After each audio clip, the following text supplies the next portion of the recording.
মধ্যে কালামে পাকের একখানা আয়াত তেলাওয়াত করেছি, সেটা হচ্ছে সূরাতুত তাওবার ৩৬ নং আয়াত। এই আয়াতের মধ্যে আল্লাহ রাব্বুল আলামিন আমাদেরকে কিছু মেসেজ দিচ্ছেন, কিছু নির্দেশনা দিচ্ছেন, কিছু বিষয় আমাদেরকে অবগত করতেছেন। সেটি হচ্ছে যে আল্লাহ রাব্বুল আলামিন সূরা তাওবার ৩৬ নং আয়াতে ইরশাদ করেছেন, আউযু বিল্লাহি মিনাশ শাইতানির রাজীম, ইন্না ইদ্দাতাশ শুহুরি ইনদাল্লাহি 12 শাহরা عند الله 12 شهرا في كتاب الله يوم خلق السماوات والأرض منها 4 حرم। আল্লাহ পাক এই আয়াতটা আমাদেরকে জানিয়ে দিয়েছেন, ও আমার বান্দারা, আমি যখন থেকে এই পৃথিবী সৃষ্টি করেছি, আসমান জমিন সৃষ্টি করেছি, তখন থেকে গণনার মাস ছিল কয়টা? 12টা। কয়টা? 12টা। আল্লাহ রাব্বুল আলামিন এটি জানিয়ে দিয়েছেন আয়াতে কারিমায়, ইন্না ইদ্দাতাশ শুহুরি ইনদাল্লাহ, যে নিশ্চয় গণনার মাস আল্লাহর কাছে 12 শাহরা, 12টি। গণনার মাস কয়টি? 12টি। কার কাছে? আল্লাহর কাছে। ইনদাল্লাহি 12 শাহরান ফি কিতাবিল্লাহি ইয়াওমা খালাকাস সামাওয়াতি ওয়াল আরদ। বলেন সুবহানাল্লাহ। বলেছেন যে আসমান এবং জমিন রব্বুল আলামিন যেই দিন থেকে সৃষ্টি করেছেন, ওই দিন থেকে আল্লাহর কাছে গণনার মাস সমূহ হলো 12টি। বলেন সুবহানাল্লাহ। এরপরের অংশে জানিয়ে দিয়েছেন, মিনহা আরবাআতুল হুরুম, এর 12টির মধ্যে থেকে 4টি মাস হলো হারাম মাস। কয়টা মাস? হারাম মাস। হারাম মানে নাজায়েজ, হারাম না, এটা হারাম দ্বারা সম্মানিত মাস। এগুলোকে আবার আশহুরুল হুরুম বলা হয়। একত্রে 4টা মাসকে আশহুরুল হুরুম বলা হয়। হাজিরিন, যেমন আমরা কাবা শরীফকে হারাম শরীফ বলি না, যারা হজ করেছেন কাবা শরীফকে বলে হেরেম শরীফ। হেরেম শরীফের এরিয়া, কাবা শরীফের আশপাশের এরিয়াকে হেরেমের এলাকা বলা হয়। এগুলা নিষিদ্ধ এবং মর্যাদাবান, দুই দিক থেকে। হারাম মানে নিষিদ্ধ, আবার মর্যাদাবানও হয়। এখানে কাবা শরীফে হত্যা করা, কোন প্রাণীকে মারা, জবেহ করা, কোন ঘাস উপড়ানো, এগুলো নিষেধ। হাজিদের জন্য নিষেধ না? নিষেধ। এই দিক থেকে হারাম। আবার এই ঘরটা হলো আল্লাহ রাব্বুল আলামিনের পৃথিবীর এই বুকের মধ্যে যত ঘর রয়েছে, সকল ঘর থেকে আল্লাহর এই বাইতুল্লাহ খানায়ে কাবা হলো সবচেয়ে অধিক মর্যাদার অধিকারী। বলেন না সুবহানাল্লাহ। এজন্য হারাম মাস মানে সম্মানিত মাস। তো দেখেন, এই 4টি মাস হলো হারাম মাস। আর হাদিসে পাকে আমাদের রাহমাতুল লিল আলামিন নবীজি ইরশাদ করেছেন যে 4টি মাস হলো হারাম মাস। এর মধ্যে সালাসাতুন মুতাওয়ালিয়াতুন, 4টি মাস ধারাবাহিক ভাবে আসে। তারপরে রজব মুদার আল্লাযী বাইনা জুমাদাই ওয়া শাবান, যে 4টি মাস হলো নিষিদ্ধ এবং সম্মানিত মাস। এর মধ্যে 3টি মাস সালাসাতুল মুতাওয়ালিয়াতুন, 3টি মাস হলো ধারাবাহিকভাবে একের পর এক আসে। আরেকটি মাস সেটা হলো রজব মুদার আল্লাযী বাইনা জুমাদাই ওয়া শাবান। এই আয়াতের ব্যাখ্যা হলো এই হাদিস। কারণ কোরআনের তাফসীরের ক্ষেত্রে সবচেয়ে গুরুত্বপূর্ণ হলো তাফসীরুল কুরআন বিল কুরআন, কোরআনের আয়াত দ্বারা কোরআনের আয়াতের তাফসীর। এরপর হলো তাফসীরুল কুরআন বিল আহাদিসিন নবী সাল্লাল্লাহু আলাইহি ওয়াসাল্লাম, যে রাসূল সাল্লাল্লাহু আলাইহি ওয়াসাল্লামের হাদিসের মাধ্যমে তাফসীর। এর থেকে ভালো তাফসীর হতে পারে? আমি মন গড়া তাফসীর করা আর আমার রাহমাতুল লিল আলামিন নবীজির হাদিস থেকে তাফসীর করা কি কখনো এক হতে পারে? পারে না। এই আয়াতের তাফসীর হলো যে 4টি মাস হলো হারাম মাস। সালাসাতুল মুতাওয়ালিয়াতুন, 3টি ধারাবাহিক। কি 3টি ধারাবাহিক? কি যুল কাদাতি ওয়া যুল হিজ্জাতি ওয়া মুহররম ওয়া রজব মুদার আল্লাযী বাইনা জুমাদাই ওয়া শাবান। আর রজব মাস মুদার গোত্রের নিকট সেটা হলো কি জুমাদিউল সানি এবং শাবানের মাঝামাঝি। দেখেন আগে মাস গণনা করলে মুহররম, সফর, রবিউল আউয়াল, রবিউল সানি, জুমাদিউল উলা, জুমাদিউল সানি, তারপর হলো কি রজব, তারপরে শাবান। এজন্য হাদিসে বলেছে যে রজব মুদার আল্লাযী বাইনা জুমাদাই ওয়া শাবান, মানে জুমাদিউল সানি, যেটা আমরা জুমাদিউল সানি যে মাসকে বলি, এই মাস এবং শাবান মাস যেটা রমজানের আগে, এর আগের মাসটা হলো রজব মাস। বলেন না সুবহানাল্লাহ। এই চারটা মাস হলো নিষিদ্ধ মাস। কি নিষিদ্ধ? এই চারটা মাসে যুদ্ধ বিগ্রহ জাহিলি যুগে নিষিদ্ধ ছিল। কোন যুগে? কথা বলতে হবে, কোন যুগে? জাহিলি যুগে, যেখানে একটা উট, একটা ঘোড়ার দৌড় প্রতিযোগিতা নিয়ে 40 বছর, 65 বছর জঙ্গে জাহাজ, জঙ্গে বাসুস, এরকম যুদ্ধ 40 বছর, 65 বছর ঘোড়া দৌড় প্রতিযোগিতা নিয়ে চলছে।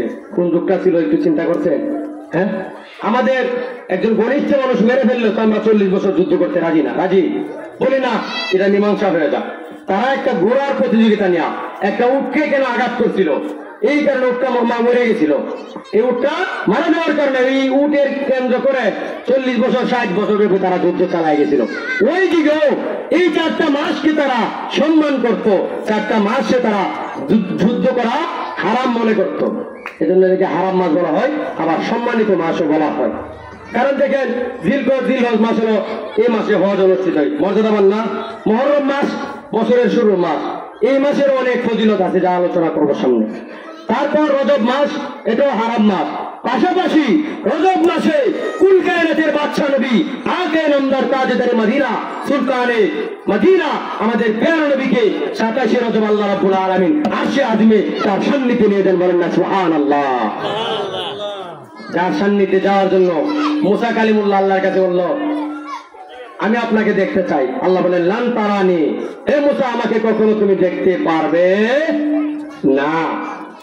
বললেন মুসা, তোর পাহাড়ে গিয়া যাইতে গেলেন, বললেন যে তোমার জুতা খুলে ফেলো, খুলে রাখ, পাখলা না লাইট, যে তোমার জুতাগুলো খুলে ফেলো, তোর পাহাড় পবিত্র, তুমি জুতা খুলে ওঠো। আর আমার নবী রাহমাতুল্লিল আলামিন নবীকে যাওয়া লাগে না, দিদার চাওয়া লাগে না। দিদারের জন্য রব্বুল আলামিন স্বয়ং তার বন্ধুর সঙ্গে জিয়ারত দিদার সান্নিধ্যে নেওয়ার জন্য আকুল হয়ে যান। তিনি আমার নবী যখন দুঃখ ভারাক্রান্ত হৃদয়, একেতেই আম্মাজান খাদিজাতুল কুবরা ইন্তেকাল করেছেন, আরেকেতে পিতৃতুল্য চাচা আবু তালিবও একই বছরে ইন্তেকাল করেছেন। ওনার হৃদয় একেবারে ভেঙ্গে চূর্ণ বিচূর্ণ হয়ে গেছিল যে আমার বাবার সমতুল্য, যিনি আমাকে 50 বছর যাবৎ অভিভাবকত্ব করে গেছেন, আজকে ওনার মৃত্যু।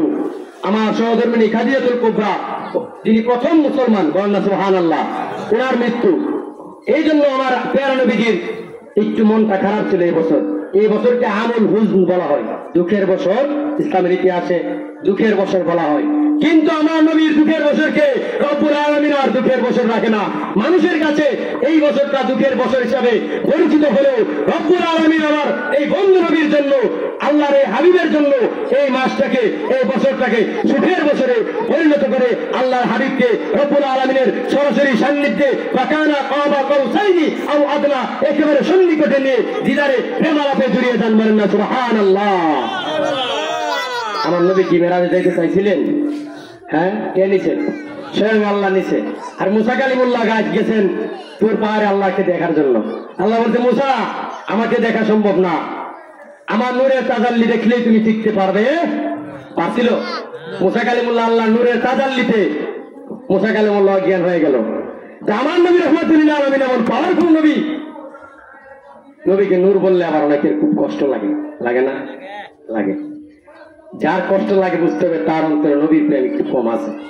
পৃথিবীর সারা দিন তসবিহ তাহলিল করেন আর যাই করেন, নবীর প্রেম ছাড়া আপনার ইবাদত বন্দেগী কিছুই কবুল হবে না। নবীজির মহব্বত ছাড়া, আমাদের প্যারা নবীজি সাল্লাল্লাহু আলাইহি ওয়াসাল্লামের ইত্তিবা ছাড়া যত ইবাদত করেন কবুল হবে? ফজর নামাজ 4 রাকাত করলে কবুল হবে? এত বেশি পড়তেছেন না 2 রাকাত, কেন হবে না? এই যে আমার নবীর ইত্তিবা বুঝতে হবে। এই জিবরিল আমিন নূরের ফেরেশতা থেমে গেল, রফরফে পা রাখলেন, আমার নবী জিবরিল আমিন থেমে গেল। কিন্তু আল্লাহ রাব্বুল আলামিন তার সান্নিধ্যে শুধু আমার নবীকে অভ্যর্থনা স্বাগতম জানানোর জন্য কয়েকজন ফেরেশতা সৃষ্টি করেছিলেন যে জিবরিল আমিন এখানে আর আসতে পারবে না, এই জায়গায় গেলে জিবরিল আমিন জ্বলে পড়ে সারকার হয়ে যাবে। বলেন না সুবহানাল্লাহ। এই জায়গার মধ্যে আল্লাহ রাব্বুল আলামিন আমার নবীকে স্বাগতম জানানোর জন্য শুধু এই কাজের জন্য কয়েকজন ফেরেশতা সৃষ্টি করে রেখেছেন। তারা আমার নবীজিকে রিসিভ করে নিয়ে রব্বুল আলামিনের সান্নিধ্যে নিয়ে গেলেন, গিয়ে সেখান থেকে আমাদের জন্য নামাজ নিয়ে আসলেন, জান্নাত জাহান্নাম দেখে আসলেন। বিধর্মীরা আমাদেরকে বলতে পারে যে আমরা শুনে মুসলমান, বলে না আমরা শুনে মুসলমান না, আমরা দেখে মুসলমান। কেমনে দেখছি? আমরা জান্নাত জাহান্নাম দেখছি কেউ? তখন আটকে যাবেন। আরে আমরা কেন দেখবো? আমাদের যে গুরু, আমাদের যিনি, আমরা যার শিষ্য, আমরা যার উম্মত, আমাদের প্যারা নবী রাহমাতুল লিল আলামিন, তিনি এই মেরাজের রজনীতে জান্নাত জাহান্নাম সকল কিছু দেখেছেন।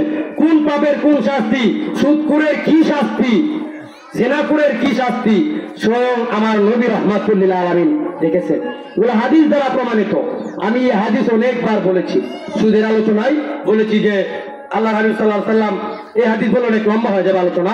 মেরাজের রজনীতে অনুবাদটা বলছি, আল্লাহ হাবিব সাল্লাল্লাহু আলাইহি ওয়াসাল্লাম এক শ্রেণীর লোকের পাশ দিয়ে যাচ্ছিলেন, তখন দেখলেন তাদের পেটটা একবারে ঘরের মতো বড়, এবং তোরা ফি বুতুনহিম, যে তাদের পেটের মধ্যে দেখা যাচ্ছে কি? সাপ।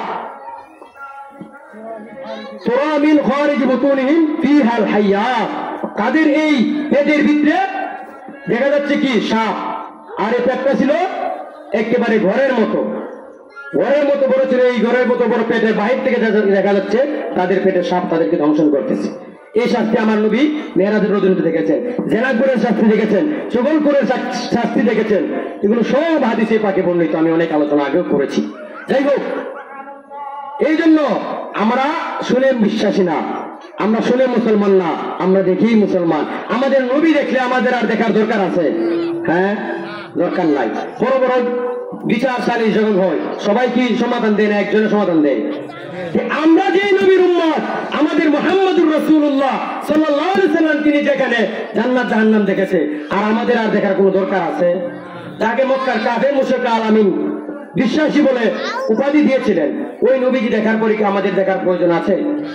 এজন্য যাই হোক, আমার নবী নূরের, এই জন্য আমার নবী আরশে আজিম পর্যন্ত মানে আল্লাহর সান্নিধ্যে দিদারে যাওয়ায় সক্ষম হয়েছেন, বুঝতে হবে। যাই হোক, অল্প একটু সময় রাখতে মেরাজ করেছেন, একেবারে আল্লাহর জমিনের সকল কিছু দেখেছেন, এমনকি আরশে আজিম পর্যন্ত। সাত আসমানে এক এক আসমানে এক একজন নবী আমার নবীকে স্বাগতম জানানোর জন্য উপস্থিত ছিলেন। তারাই আমার নবীজির পিছনে মুসল্লি হিসেবে নামাজ আদায় করেছেন বাইতুল মুকাদ্দাসে। যে বাইতুল মুকাদ্দাস যাইতে মক্কা শরীফ থেকে 1 মাস সময় লাগে, সেখানে আমার নবী অল্প একটু সময়ের মধ্যে গিয়ে হাজির। সেখানে সকল আম্বিয়া আলাইহিস সালাম উপস্থিত। আম্বিয়া আলাইহিস সালাম ছিলেন তখন সবাই 1,24,000 নবীগণ উপস্থিত ছিলেন।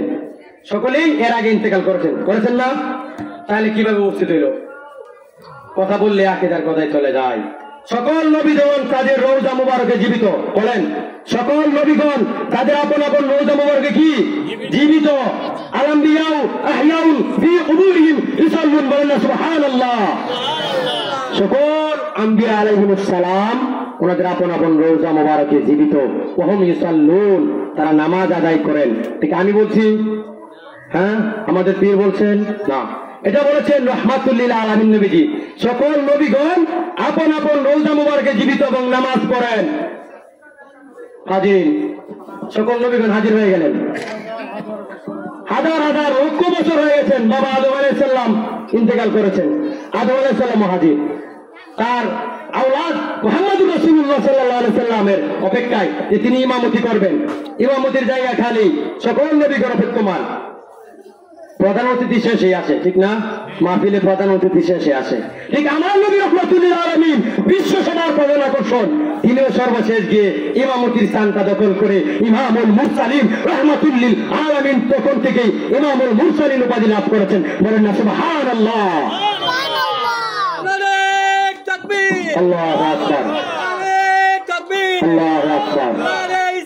ইয়া রাসূলুল্লাহ সাল্লাল্লাহু আলাইহি ওয়াসাল্লাম, ইয়া রাসূলুল্লাহ সাল্লাল্লাহু আলাইহি ওয়াসাল্লাম। হাজিরিন, তখন থেকে আমার নবী ইমামুল মুরসালিন, নবীদের ইমাম। দেখেন, আবার আমার নবী যাইতে না যাইতেই আমার প্রিয় নবী সাল্লাল্লাহু আলাইহি সাল্লাম প্রথম আসমানে যাইতে নাই দিঘা দেন বাবা আদম, মানব জাতির আদি পিতা না, সন্তানকে অভ্যর্থনা জানানোর জন্য দাঁড়িয়ে আছেন।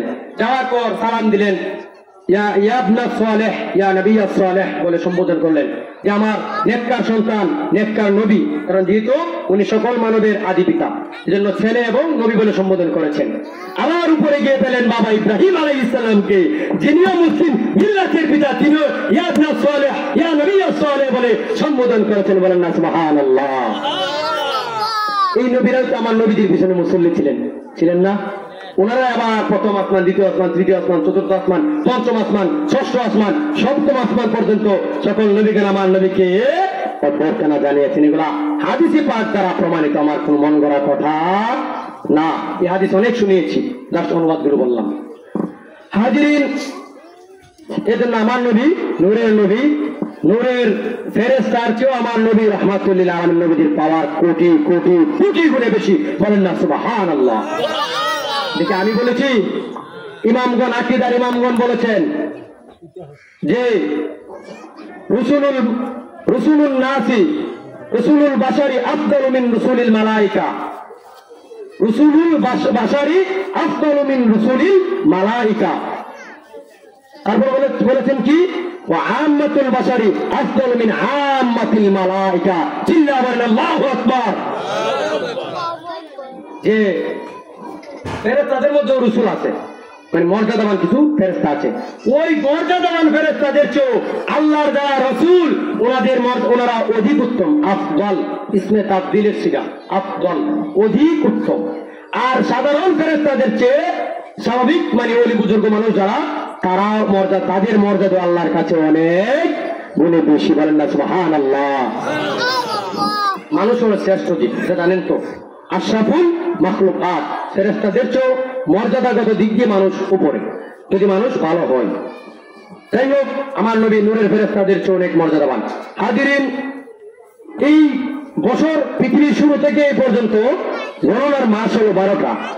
এই 12টা মাস আল্লাহ রাব্বুল আলামিন সৃষ্টি করেছেন। একবারে পৃথিবীর সূচনা লগ্ন থেকেই 12টি মাস হিসেবে পৃথিবীতে প্রচলিত আছে গণনা হিসেবে। বিভিন্ন জন বিভিন্ন নামে ব্যবহার করত। বাংলাভাষীরা বৈশাখ জ্যৈষ্ঠ, আরবিভাষীরা মুহররম সফর, ইংরেজি অধিবাসীরা তারা বলে জানুয়ারি ফেব্রুয়ারি মার্চ এপ্রিল। এরকম ভাবে মাস কিন্তু 12টা, তাই না? জানুয়ারি ফেব্রুয়ারি করলেও 12টা মাস, বৈশাখ জ্যৈষ্ঠ বললেও আবার চৈত্র মাস পর্যন্ত আসছে 12টা মাস। আবার মুহররম থেকে আবার একেবারে জিলহজ পর্যন্ত গণনা করলেও মাস 12টাই হয়। কিন্তু চন্দ্র বছরে বয়স 360 দিনে এক বছর হয়। কত দিনে? 360 দিনে। আর সৌর বছরে 365 দিনে বছর হয়। এই কারণে দেখা যায় ঘুরে প্রায় 10 দিন এদিক সেদিক হয়ে যায়। যাই হোক, যে আলোচনা করছিলাম যে এই মাসগুলো, একটি যুদ্ধ বিগ্রহ নিষিদ্ধ ছিল, আরেকটা হচ্ছে এই মাসগুলো মর্যাদাবান মাস, সম্মানিত মাস। এজন্য এই মাসে কি কি ঘটছে আমাদের একটু জানা দরকার আছে না? এগুলো হাদিস বললো অনেক, আমাদের দরবারের পেজে এগুলো আলোচনা আছে। 2-3 বছর আগে আমি সেখানে অনেক বিস্তারিত আলোচনা করেছিলাম। প্রয়োজন হলে আপনারা শুনে নিতে পারেন। শাহ আব্দুল আওয়াল দরবার শরীফ নামে একটা পেজ আছে, সেখানে আলোচনা আছে, অনেক বিস্তারিত দালিলিক আলোচনা। সময় যেহেতু সংক্ষিপ্ত, বেশি দলিল দিয়ে আলোচনায় যাচ্ছি না। আর দলিল দিলেই বা কি হবে? আপনারা কি দলিল খুঁজে বের করতে পারবেন? পারবেন না। এজন্য আমি স্বাভাবিক ওয়াজ মাহফিলে বেশি দলিল দিল্লা দেওয়া পছন্দ করি না। তারপরেও কিছু বাতিল দল আছে না, কিছু শিয়া, কিছু খারেজি, ওয়াহাবি, বেদাতি আছে না, তারা দলিল না দিলে বিশ্বাস করে না। এই জন্য মধ্যে মধ্যে দলিল দেই। দলিল দিলে তো দলিল দিতেই রাত 12টা পর্যন্ত এখন তারা দেওয়া যাবে না। কি লাভ হইব আপনারা যদি কিছু না বুঝেন? এজন্য এমন কিছু কথা বলার চেষ্টা করি যেগুলো আপনাদের উপকারে আসবে, অন্তরে লাগবে। ইমাম হুসাইনের মহব্বত অন্তরে জাগ্রত হবে, আহলে বায়তের মহব্বত অন্তরে জাগ্রত হবে, নবী মুহাম্মদুর রাসূলুল্লাহ সাল্লাল্লাহু আলাইহি ওয়াসাল্লামের মহব্বত অন্তরে জাগ্রত হবে। এরকম কিছু কথা বলার চেষ্টা করব। হাজিরিন, এই দিনে যে ঘটনা ঘটছে তার মধ্যে অন্যতম হচ্ছে বাবা আদম আলাইহিস সালাম সৃষ্টির প্রথম মানুষ, প্রথম নবী, ওনাকে এই দিনে সৃষ্টি করেছেন। এই দিনকে আশুরা বলা হওয়ার কারণ হচ্ছে এই দিনে বিশেষ 10টি ঘটনা সংঘটিত এর জন্য আশুরা। আশারা মানে হলো 10, আশারা থেকে আশুরা শব্দটি এসেছে। এজন্য এই দিনকে ইয়মে আশুরা তথা 10ম দিন, মুহররমের 10 তারিখ বলা হয়েছে। মুহররমের 10ম দিনকে ইয়মে আশুরা বলা হয়। যাই হোক, এই দিনে বাবা আদম আলাইহিস সালামকে সৃষ্টি করা হয়েছে, এই দিনে পৃথিবী সৃষ্টি করা হয়েছে। আদম আলাইহিস সালামের দেহ মোবারক এই দিনে আল্লাহ রাব্বুল আলামিন প্রাণের সঞ্চার করেছেন এই মুহররমের 10 তারিখ শুক্রবার দিনে। বলেন না সুবহানাল্লাহ। রূহ দান করেছেন। তারপর এই দিনে হযরত আদমে সানি নূহ আলাইহিস সালাম, যাকে আদমে সানি বলা হয়, দ্বিতীয় আদম, কারণ ওনার প্লাবনের পর থেকে আবার মানুষের বংশধারা দ্বিতীয়ভাবে শুরু হয়েছে। মুসলমানদের দ্বারা পুরা পৃথিবী তখন বংশ আবাদ হয়েছিল, মুসলমানদের দ্বারা পুরা পৃথিবী তখন আবাদ হয়েছিল, এজন্য ওনাকে আদমে সানি বলা হয়, দ্বিতীয় আদম। ওনার সময় উনি যখন দোয়া করেছিলেন যে আল্লাহ রব্বি লা তাযার আলা আরদি মিনাল কাফিরিনা দাইয়ারা, যে কোন কাফের গোষ্ঠীকে পৃথিবীর বুকে আর রাখবেন না, অবশিষ্ট রাখবেন না। 950 বছর দাওয়াত দেওয়ার পর নূহের দাওয়াতে মাত্র 80 জন নারী পুরুষ ঈমান এনেছিলেন। কয়জন? আমরা 950 বছর পরে যদি 80 জন কথা আমার কথায় 80 জন মানুষ হেদায়েত হয়, আমরা কি করব? আমরা কি স্বাভাবিক থাকতে পারবো? আল্লাহর নবী নূহ তারপরে বদুয়া করতে চান নাই, যখন তিনি নিশ্চিত হয়েছেন যে এই জাতির আর হেদায়েত হবে না, এই কারণে নূহ আলাইহিস সালাম বদুয়া করে দিলেন। সঙ্গে সঙ্গে প্লাবন শুরু হয়ে গেল। কাফের মুশরিক একটু নৌকায় উঠতে পারলেন না, ওনার উম্মত উঠলেন। এমনকি ওনার সন্তান নূহ আলাইহিস সালামের সন্তান কেনান, নাম শুনছেন আপনারা, সেও উঠতে পারেননি।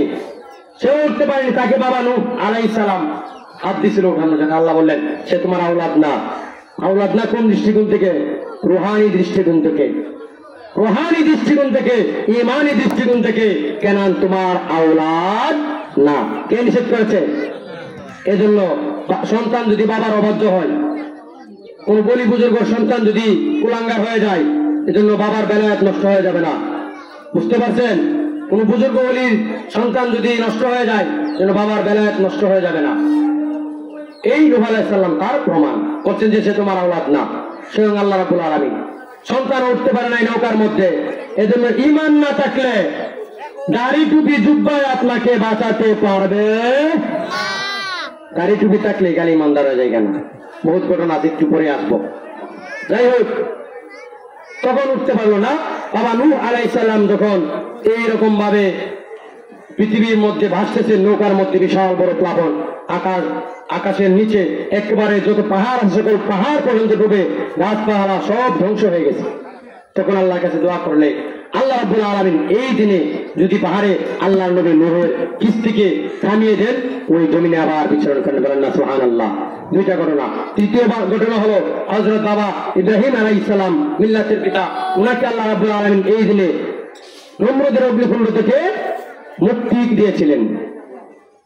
তারপর হচ্ছে হযরত মূসা কালিমুল্লাহ আলাইহিস সালাম, আমার নবী সাল্লাল্লাহু আলাইহি সাল্লামের পরে সবচেয়ে যার উম্মত বেশি, আমাদের নবীদের পরে মূসা কালিমুল্লাহর উম্মত সবচেয়ে বেশি। ওই মূসা কালিমুল্লাহকে ফেরাউনের কবল থেকে আল্লাহ রাব্বুল আলামিন এই দিনে মুক্ত করেছিলেন। যে বলেছেন আনজাল্লাহু ফিহা মূসা ওয়া কওমাহু ওয়া গাররাকা ফিরআউনা ওয়া কওমাহু, যে আল্লাহ রাব্বুল আলামিন এই দিনে, হাদিসে পাকের ইবারত, যে এই দিনে আল্লাহ রাব্বুল আলামিন মূসা কালিমুল্লাহকে মুক্তি দিয়েছেন এবং তার কওমকে ফেরাউনের অত্যাচার থেকে মুক্তি দিয়েছেন। এবং গাররাকা ফিরআউনা ওয়া কওমাহু, ফেরাউন এবং তার যে সাথী সঙ্গী দল আছে তাদেরকে নীল নদীর মধ্যে, সমুদ্রের মধ্যে ডুবিয়ে ধ্বংস করে দিয়েছেন। বলেন সুবহানাল্লাহ। যাই হোক, তিনটা গেল। হযরত আদম আলাইহিস সালামের ঘটনা, ইব্রাহিম আলাইহিস সালামের ঘটনা, সাইয়েদনা মূসা কালিমুল্লাহ আলাইহিস সালামের ঘটনা। হযরত ইউসুফ আলাইহিস সালাম আল্লাহর একজন নবী ছিলেন, জানেন তো, যার বংশ দ্বারা 70,000 নবী এসেছে। কত হাজার? বনী ইসরাইলের দ্বারাই 70,000 নবী রাসূল আগমন করেছেন। যার বাবা হযরত ইয়াকুব আলাইহিস সালাম, তার পিতা হযরত ইসহাক আলাইহিস সালাম, তার পিতা মিল্লাতের পিতা হযরত ইব্রাহিম খলিলুল্লাহ আলাইহিস সালাম। বলেন না সুবহানাল্লাহ। বাবা নবী, দাদা নবী, বড় বাবা নবী, কয়শির নবী? 4 সিঁড়ি নবী। ওই নবীর বংশে 70,000 নবী বনী ইসরাইলে আল্লাহ রাব্বুল আলামিন প্রেরণ করেছেন।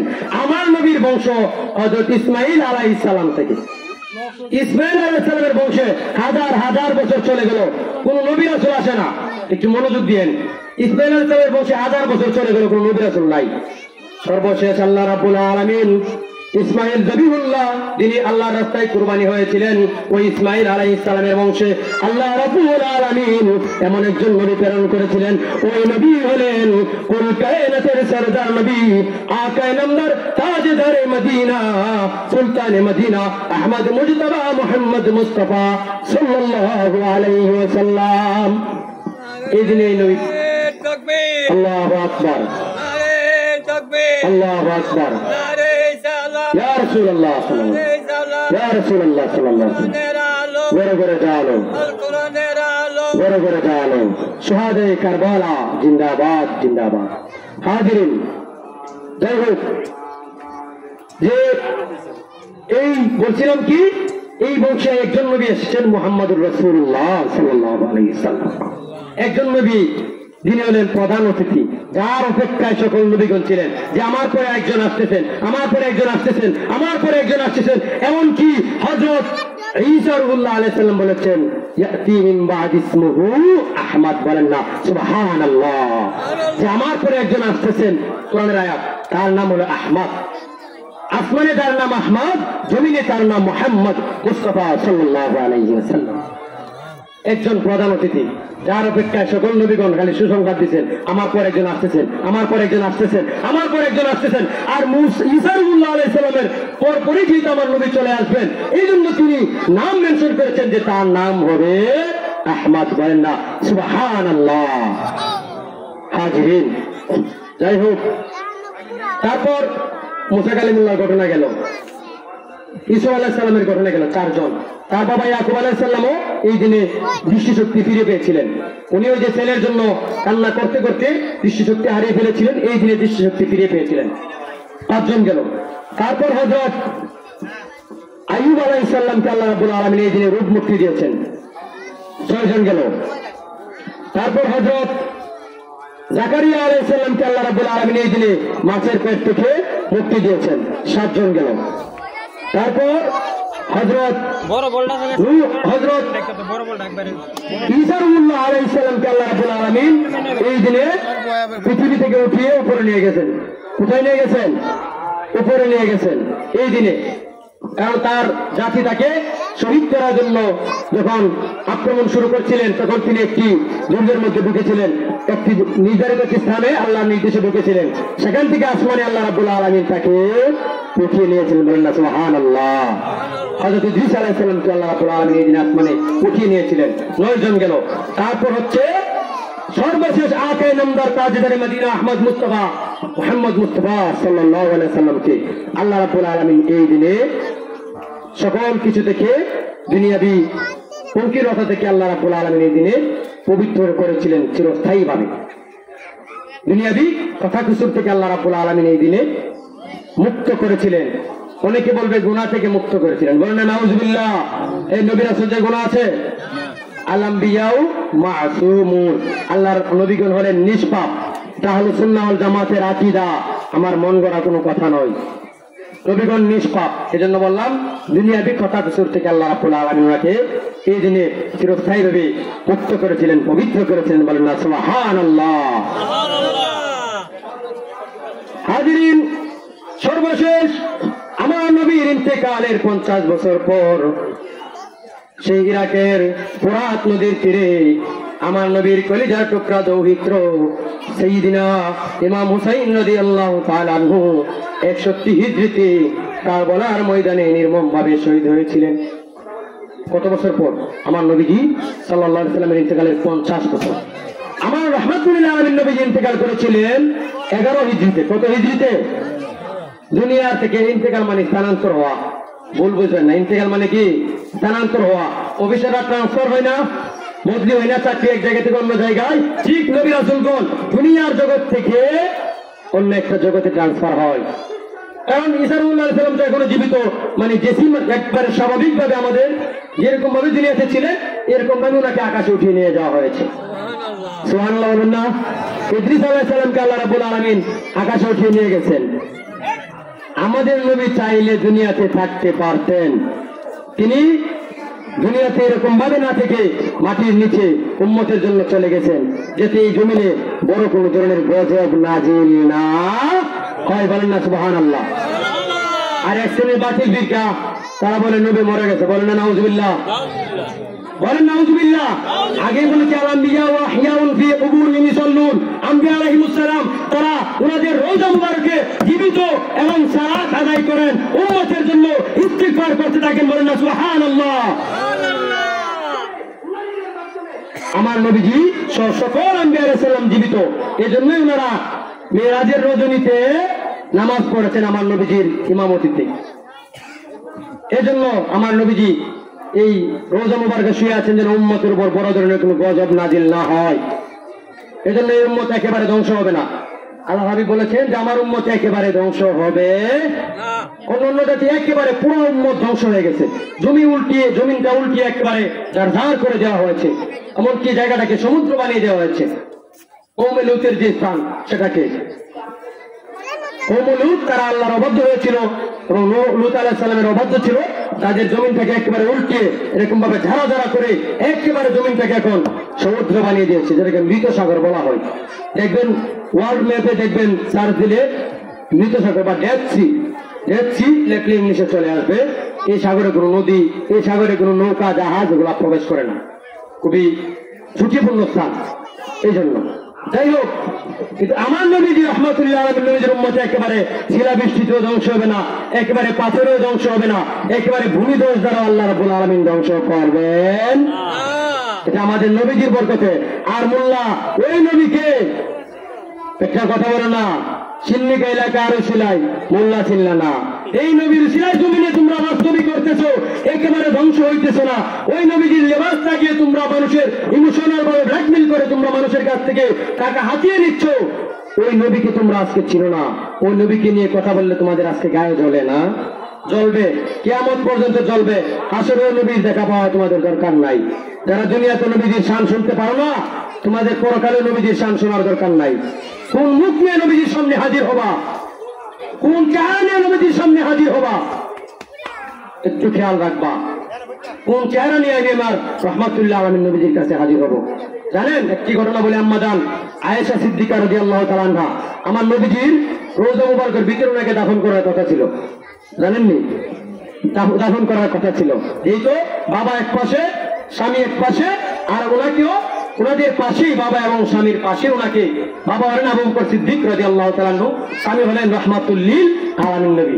এর চেয়ে সৌভাগ্য পৃথিবীতে আছে? পৃথিবীর শ্রেষ্ঠ মানুষ আমার নবী রাহমাতুল্লিল আলামিন, সকল নবী রাসূলদের মধ্যেও। আর আবু বকর রাদিয়াল্লাহু তাআলা হলেন আফদালুন নাসি বাদাল আম্বিয়াই, আবু বকর সিদ্দিক রাদিয়াল্লাহু তাআলা আনহু। বলেন না সুবহানাল্লাহ। এটা আকাইদান নাসাফিয়া, যেটা আকীদার ইমাম নাসাফি রাহমাতুল্লাহ যে কিতাবটা লিখেছেন, যেটা আমরা পড়েছি, আমি গুনাহগার, সেটা মুখস্থ করেছি মতন কয়েক 4-5 বছর আগে। যাই হোক, এই কিতাবে এই আহলে বায়াতের এই খুলাফায়ে রাশিদিনের আলোচনার মধ্যে, মতনের মধ্যে আলোচনাটা এনেছি যে নবীদের পর সবচেয়ে সর্বোত্তম মানুষের হযরত আবু বকর রাদিয়াল্লাহু তাআলা আনহু। যাই হোক, এই কথাটা কেন বলছি তার জবাব আবার একটু পরে আসবে। এই আকীদাটা বলার একটা উদ্দেশ্য আছে, শিয়াদেরকে রদ করাবে একটু পরে। যাই হোক, বাবা এবং স্বামী দুজনেই পৃথিবীর শ্রেষ্ঠ মানুষ। তোমাদের পাশে কার না ঘুমাতে ভালোবাসে, কার চিরনিদ্রায় শায়িত হতে ভালো না বাসবে? দেখুন, বাবার পাশে শোয়ার আগ্রহ প্রকাশ করলেন, কিন্তু খলিফাতুল মুসলিমিন ওমর রাদিয়াল্লাহু তাআলা আনহু যখন আঘাতপ্রাপ্ত হলেন, খারেজি, এই যে খারেজির গোষ্ঠী, একটু শুনলেন, খারেজির গোষ্ঠীর কাজ হইলে এগুলা, খলিফাতুল মুসলিমিন ওমরের মতন ব্যক্তিকে তারা শহীদ করলো। এই খারেজি আবু লুলু ফিরোজ খারেজি নামে এক ব্যক্তি, নাম বলে দিলাম তৎকালীন। ওই খারেজি আমার খলিফা, আমাদের ইসলামের দ্বিতীয় খলিফা সাইয়েদনা ওমর রাদিয়াল্লাহু তাআলা আনহুকে আঘাত করলেন নামাজের মধ্যে। কোথায়? নামাজের মধ্যে, খুব ভালো কাজের মধ্যেই আঘাতটা করছে। একটু খেয়াল রাখেন। ওমর রাদিয়াল্লাহু তাআলা আনহু কয়েকদিন অসুস্থ ছিলেন, চিকিৎসা চালাচ্ছে, কোনোভাবেই বাঁচার সম্ভাবনা মনে হচ্ছে না। খলিফাতুল মুসলিমিন ফারুক আজম রাদিয়াল্লাহু তাআলা আনহু বললেন তার ছেলে আব্দুল্লাহকে, আব্দুল্লাহ যাও আম্মা জান আয়েশার কাছে যাও, গিয়ে বলো যে আমি ওমরকে যদি উনি অনুমতি দেয়, জায়গাটা তো ওনার জন্য বরাদ্দ, যদি অনুমতি দেন তাহলে আমি আমার দুই সাথীর পাশে শুয়ে যেতে চাই। বলেন না সুবহানাল্লাহ। দুই সাথী মুহাম্মদুর রাসূলুল্লাহ সাল্লাল্লাহু আলাইহি সাল্লাম, আরেক সাথী সিদ্দিকে আকবর আবু বকর রাদিয়াল্লাহু তাআলা আনহু। তখন আম্মা জান আয়েশা বললেন, চিন্তিত হয়ে গেলেন যে আমি আশা করেছি আমার বাবা এবং আমার স্বামীর পাশে আমি চিরনিদ্রায় শায়িত হব, কিন্তু উমরের মতন ব্যক্তি যার ব্যক্তিত্বের কাছে আমি আয়েশা, তার ব্যক্তিত্বকে আমি সম্মান করি, তার কথাকে আমি অমূল্যায়ন করতে পারছি না।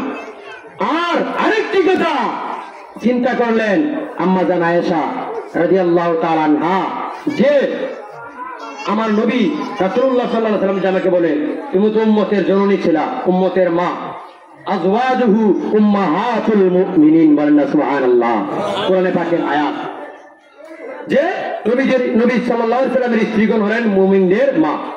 এই মা হয়ে সন্তান একটা আবদার করেছিল, তুমি এই আবদারটা রাখতে পারো নাই, যদি আমার নবী আমাকে এই প্রশ্ন হাসরের দিন করে আমি আয়েশা কি জবাব দেব?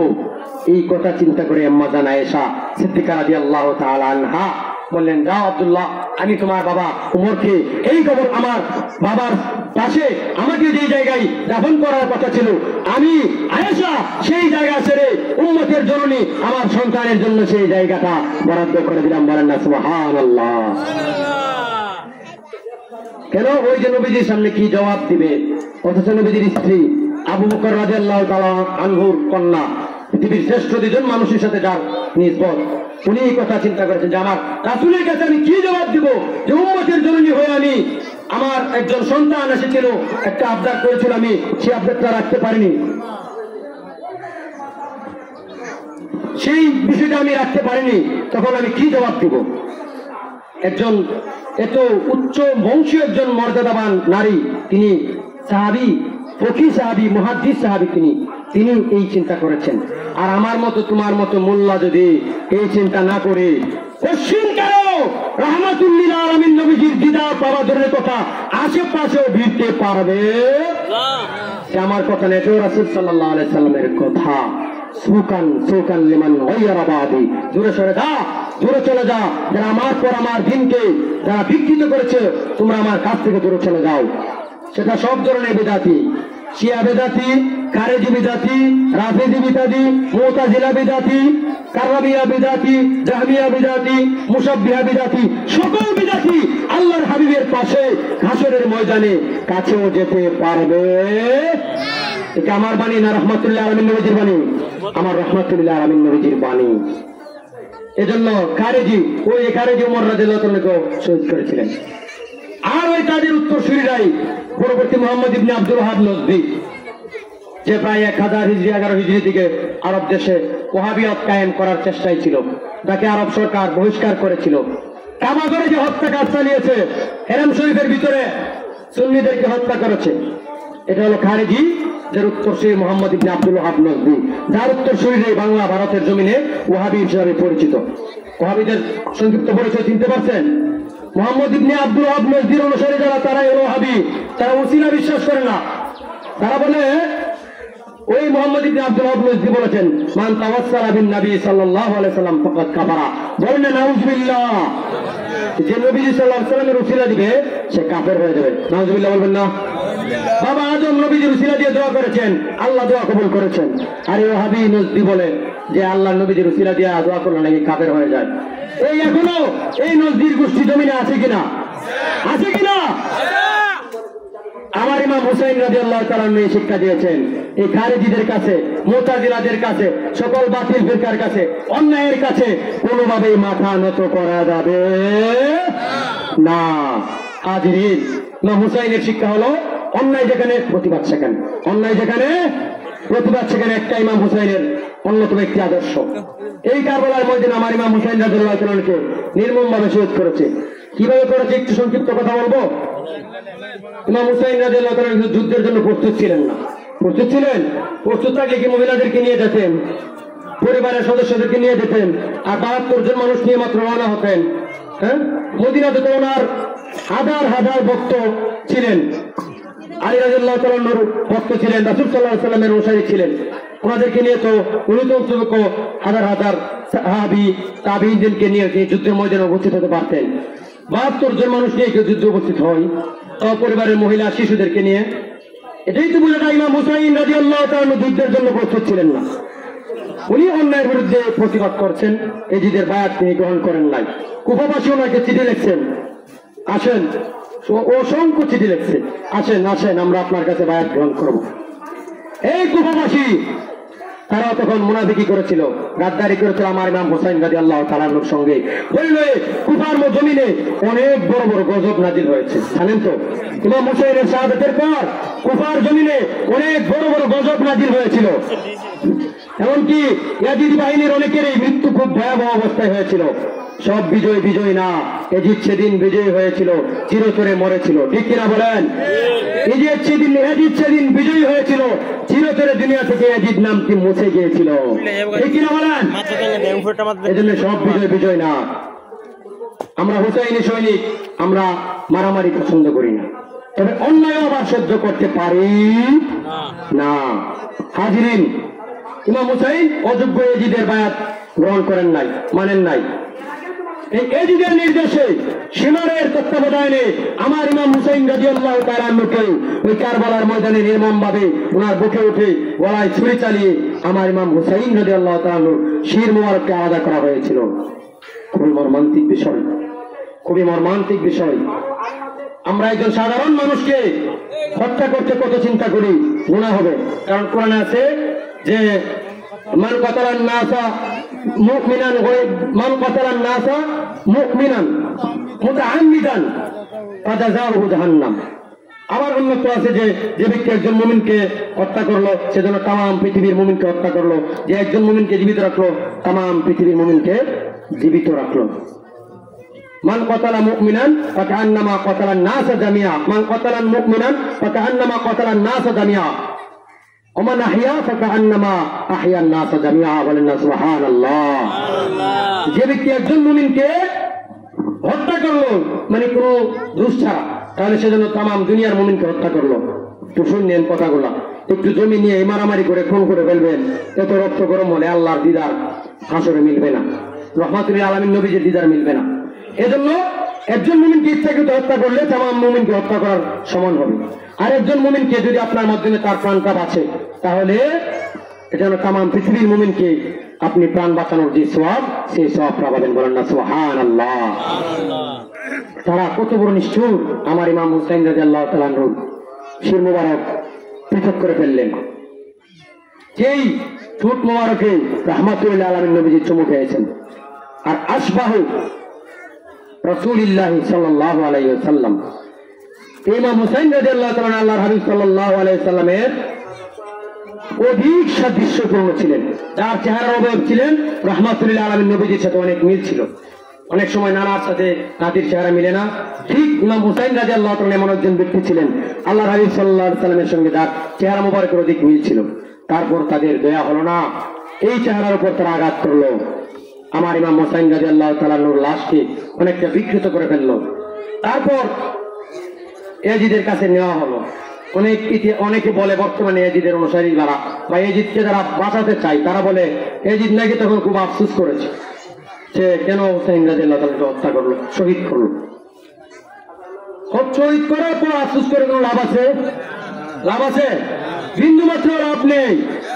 আমার ইমাম হুসাইন কারবালার ময়দানে প্রাণ দিয়েছে, এটাই প্রমাণ করেছে যে আমার নানা মুহাম্মদ রাসূলুল্লাহ সাল্লাল্লাহু আলাইহি সাল্লাম উহুদের ময়দানে দান মুবারক শহীদ করেছে।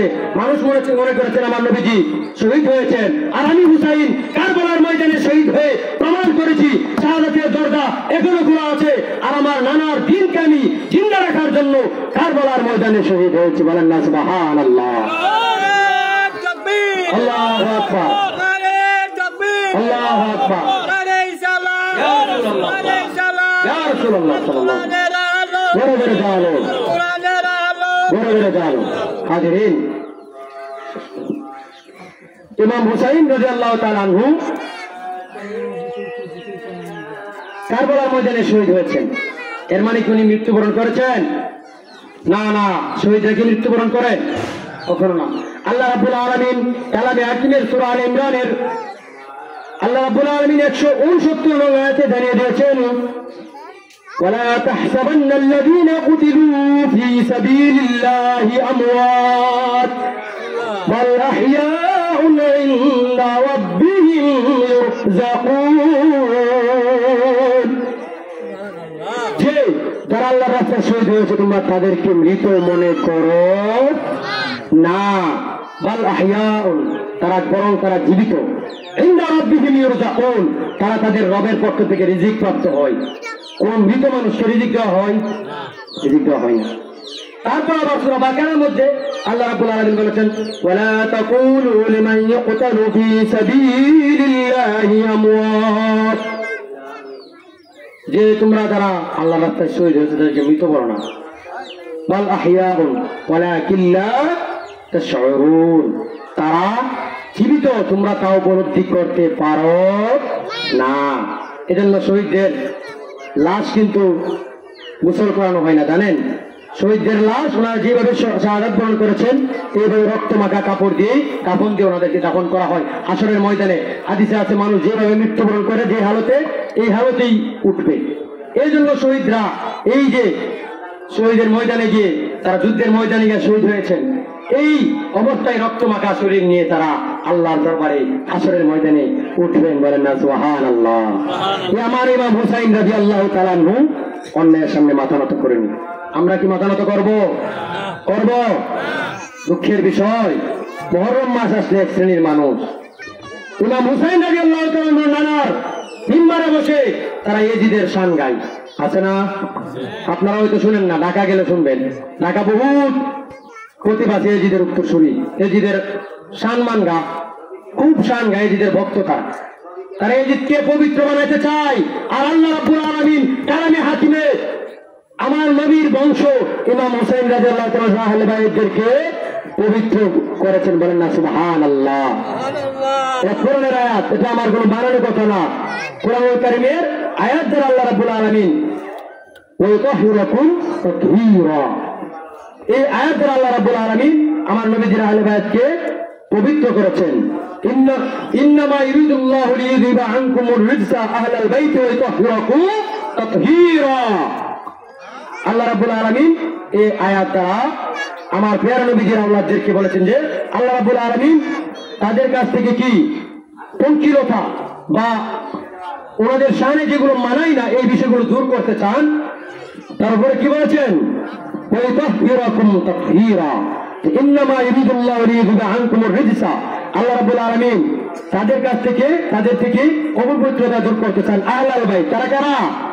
তারা কারা? আহলুল বাইত, নবীজির পরিবার পরিজনদের কাছ থেকে অপবিত্রতা দূর করতে চান। ওয়াতাহহিরাকুম তাতহীরা, তাদেরকে পবিত্র করার মতো পবিত্র করতে চান।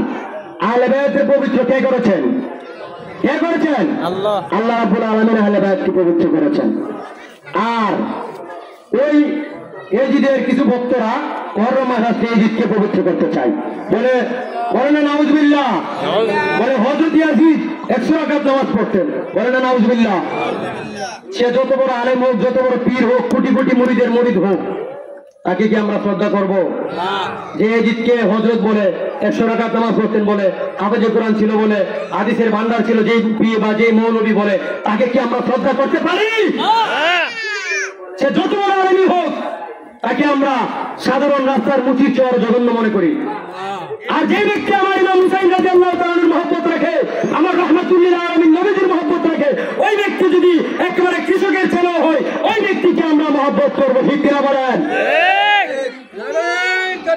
আল্লাহু আকবার, আল্লাহু আকবার। হাজিরিন, দেখেন ভারতের একজন কাঠ মিস্ত্রি ছিল ইলমুদ্দিন। আল্লাহর হাবিব সাল্লাল্লাহু আলাইহি সাল্লামের ব্যাপারে গালমন্দ করা হয়েছিল। তখন তিনি কি করলেন? ওই ব্যক্তিকে হত্যা করে ফেললেন। কারণ এটা মান সাব্বা নাবিয়ান ফাকতুলু, যে ব্যক্তি রাসূল সাল্লাল্লাহু আলাইহি সাল্লামকে গালি দিবেন তাকে হত্যা করতে হবে। তার শাস্তি একটাই, হত্যা করা। হত্যা করার পর যখন আদালতে গেল, বললো যে তুমি বলো আমার মাথা ঠিক ছিল না, আমি মাতাল অবস্থা থেকে হত্যা করেছি। ওই কাঠমিস্ত্রি ইলমুদ্দিন বলল, না না, আমি এই মাথা স্বাভাবিক মস্তিষ্কে তাকে হত্যা করেছি, কারণ সে আমার নবীকে গালি দিয়েছে। নবীকে যে গালি দিয়ে মান সাব্বা নাবিয়ান ফাকতুলু, যে ব্যক্তি আমার নবীকে গালি দিবে ওই ব্যক্তিকে হত্যা করতে হবে, এই জন্য আমি তাকে হত্যা করেছি। যার কারণে ওই কাঠমিস্ত্রি ফাঁসির কাস্টে ঝুলতে হয়েছে। ফাঁসির কাস্টে ঝুলে কি সে মৃত হয়েছে না শহীদ হয়েছে? তিনিও শহীদ হয়েছেন। ওনার নাম আজকে একটা কাঠমিস্ত্রি হওয়া সত্ত্বেও আমরা শ্রদ্ধাভরে স্মরণ করি। আশিকে রাসূলদের তালিকায় আশিকে রাসূলদের নাম স্মরণ করলে ওনার নাম আমরা স্মরণ করি।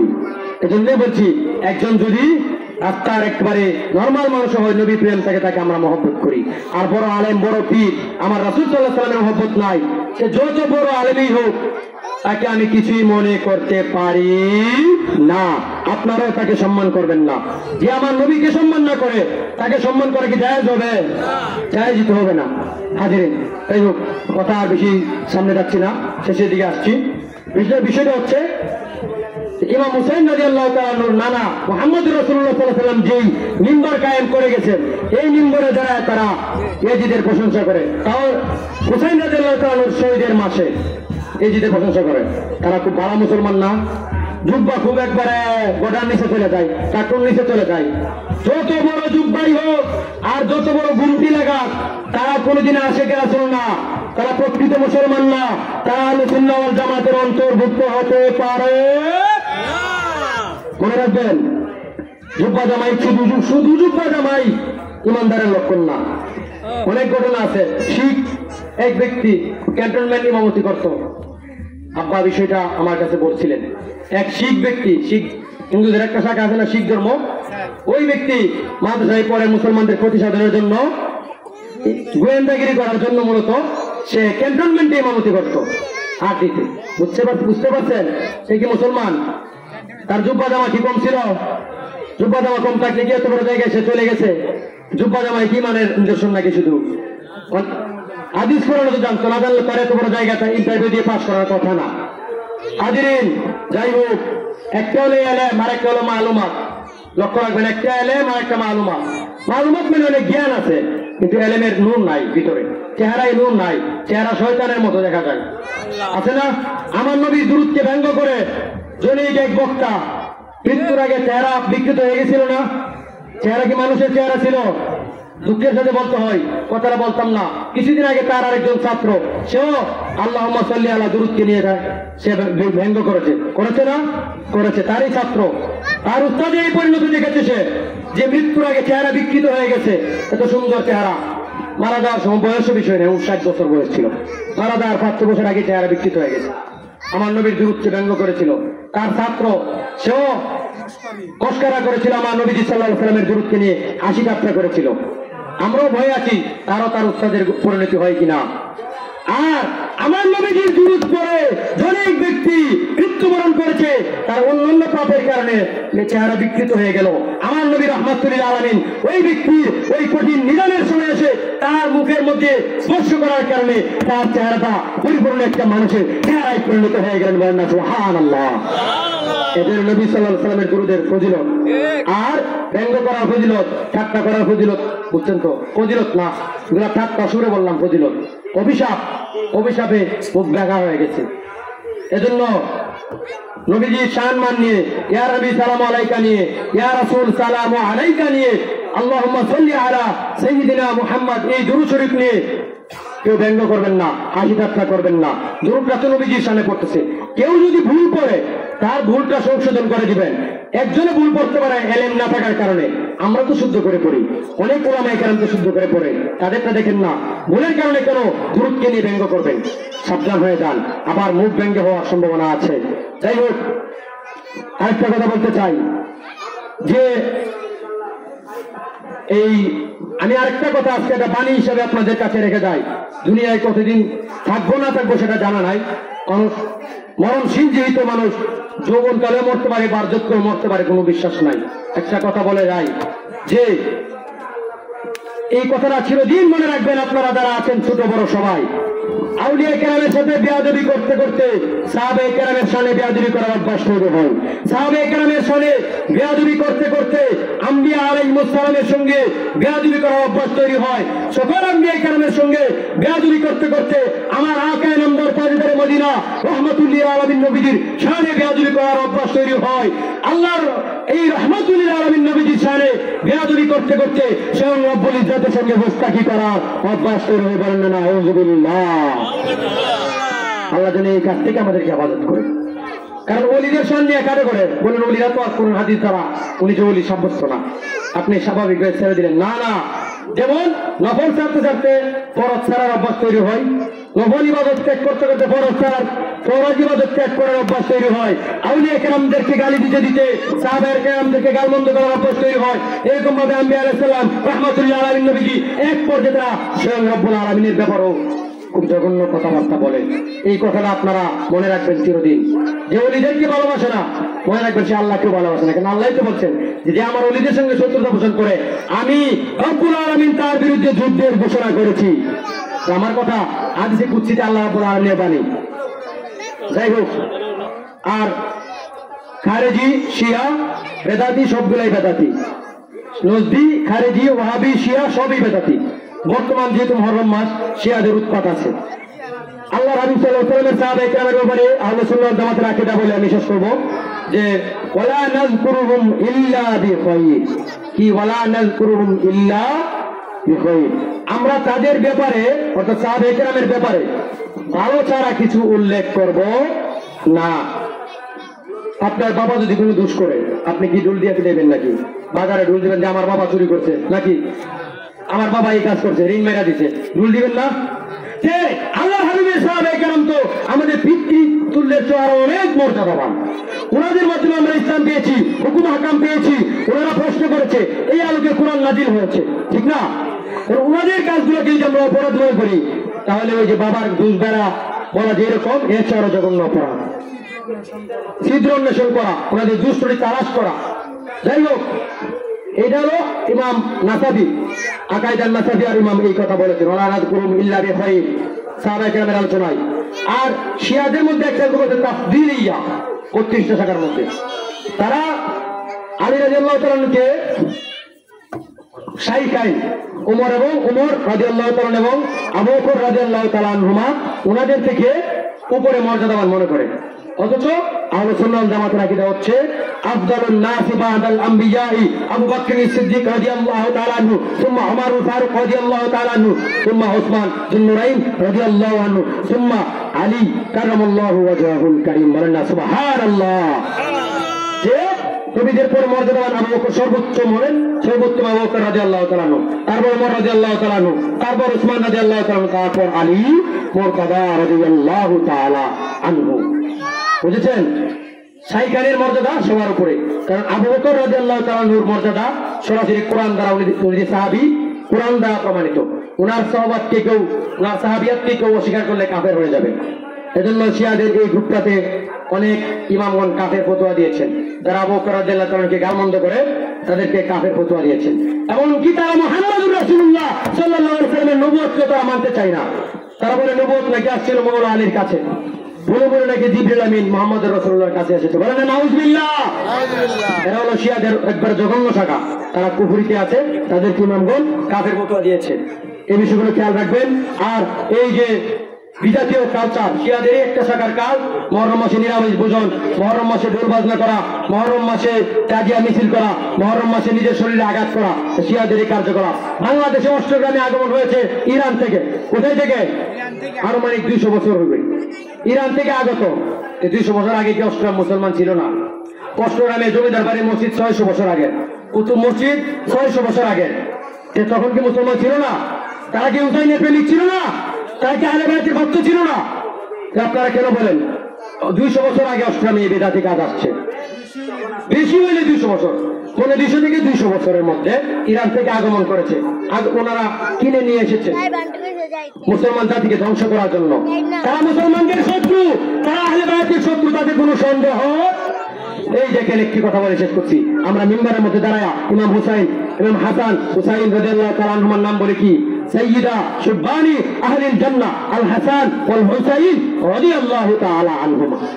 জান্নাতের সর্দার, দুইজন যুবকদের সর্দার ইমাম হাসান হুসাইন রাদিয়াল্লাহু তাআলা আনহুমা। কত সম্মানের সাথে নাম বলি না? প্রতিদ্বন্দ্ব, তারা ডুলের তালে তালে ডুলের তালে তালে কি যে বলে ইমাম হুসাইনের নাম কি, এইভাবে বলার চাই উচ্চারণের ব্যক্তি নাকি ইমাম হুসাইন রাদিয়াল্লাহু তাআলা আনহু, তিনি নবীজির কলিজার টুকরা, চেহারা মুবারকের সাদৃশ্য, ওনার নাম এরকম বিকৃতভাবে উচ্চারণ করবেন না। যারা অতীত করেছেন তওবা করেন, আল্লাহ ক্ষমা করবে। বেশি বেশি দুরূদ শরীফ পড়েন আহলে বাইতের উপর, তাহলে আল্লাহ আপনার গুনাহগুলো ক্ষমা করে দিবেন। আরেক বক্তা মৌলবী বলেছে তাজিয়া নাকি ইমাম হুসাইনের নিশান। নাউজুবিল্লাহ বলবেন না? জোরে বলেন নাউজুবিল্লাহ। ওই মৌলবী আমার মনে হয় দাখিলে পাস করে নাই, কারণ সবাই মৌলবী বলে যে ওনারা বলে, আপনারা বলেন, এরা বলে না কেন? 1000 একর জমি যে ব্যক্তির আছে সেও কৃষক, ঠিক না? 1 কের জমি যে ব্যক্তির আছে সেও কৃষক, সমান না? 2 জন কৃষক। ওই ব্যক্তির জমির আয় যতটুকু হইব তার জমি 10 গুণ দিলে হইতো না। 1000 একর জমি তার জমির আয় তো 10 একরের উপর হইব। ওই ব্যক্তিও কৃষক আর ওই ব্যক্তির জমির মালিক ও কৃষক। ওই ব্যক্তিও মৌলবী, বড় বড় মুহাদ্দিস মুফাসসিররা মৌলবী। আপনারা মনে করেন আর কি মুহাদ্দিসরা মুহাদ্দিস, মুফাসসিররা মুফাসসির। ইলমের সীমাটা হইল এইরকম, কারো ইলমের রূপ, কারো ইলম পাহাড় পরিমাণ। যাই হোক, যেই মৌলবী কথা বলেছে যে তাজিয়া ইমাম হুসাইনের নিশান, ইমাম হুসাইনের নিদর্শন, ওই ব্যক্তিকে আমি বলতে চাই, তোমার যদি বুকে সৎ সাহস থাকে, তুমি এটা পৃথিবীর কোন ইমামদের কোল দ্বারা বা আহলে বাইতের কারো উক্তি দ্বারা প্রমাণ করো। তুমি বলেছ বিভিন্ন দরবারে আছে, বাগদাদ শরীফ আছে, দাও যাচাই করে দেখো বাগদাদ শরীফে এই তাবুত, এই তাজিয়া আছে কিনা। আর কোন জায়গায় থাকলে সেটা দলিল হবে না। সৌদি আরবের মতো জায়গায় বর্তমানে কি অপকর্ম শুরু হইতেছে, আপনারা যারা অনলাইনে আছেন জানেন। মদ থেকে শুরু করে বিভিন্ন অপকর্ম তারা শুরু করতেছে। নবীজির দেশ, যে সৌদি আরব তো আমাদের সামনে দলিল না। এক শ্রেণীর ওয়াহাবীরা সৌদি আরবকে দলিল দিতে চায়, তারা সৌদি আরব কোনো দলিল না। দলিল হবে কোরআন হাদিস, সাহাবায়ে কেরাম, উলামায়ে কেরাম, মাযহাবের ইমাম, তরিকার ইমামগণ আমাদের দলিল। সৌদি আরব আমাদের কোনো দলিল না। ইজমা, কিয়াস এগুলো হলো আমাদের দলিল।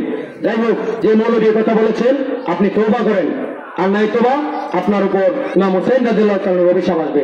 আল্লাহ যেন যে আমলটুকু করেছি, যে আলোচনাটুকু করেছি, সকলকে আমল করা নসিব করেন। এই আলোচনার ছিল ইমাম হুসাইন রাদিয়াল্লাহু তাআলা, হাসান হুসাইন রাদিয়াল্লাহু তাআলা আনহুমা, আহলে বাইতের সকল সদস্যদের মহব্বত, নবীজি সাল্লাল্লাহু আলাইহি ওয়াসাল্লামের মহব্বত আমাদের অন্তরে গায়েব করেন। আমিন ওয়া আখির দাওয়ানা আলহামদুলিল্লাহি রাব্বিল আলামিন। আসসালামু আলাইকুম ওয়া রাহমাতুল্লাহি ওয়া বারাকাতুহু। 50 তোমার 15 53 বরাবর দামটা সুস্থ হতে হয়। আমি তো আবার কই